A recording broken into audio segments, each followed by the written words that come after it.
بسم الله الرحمن الرحيم.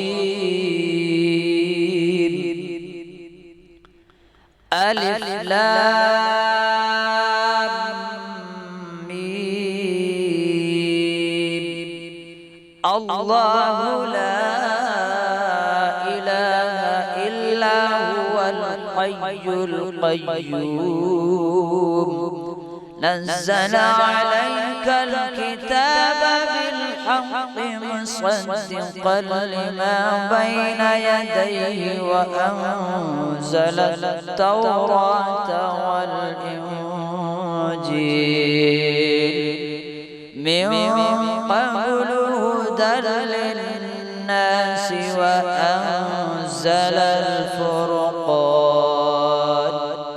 إن الذين كفروا بآيات الله لهم عذاب شديد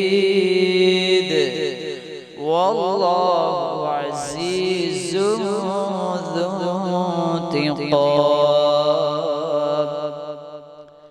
إن الله لا يخفى عليه شيء في الأرض ولا في السماء.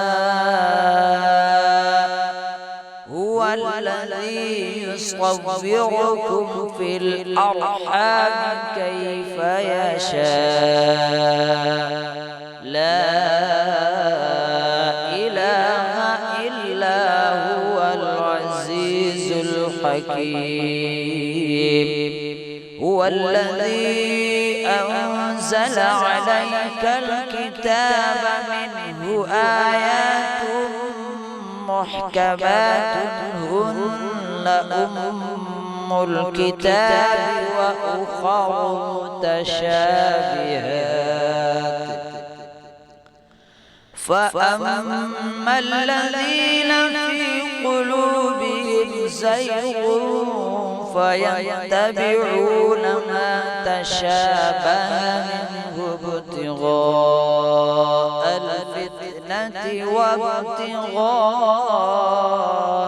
تأويله وما يعلم تأويله إلا الله.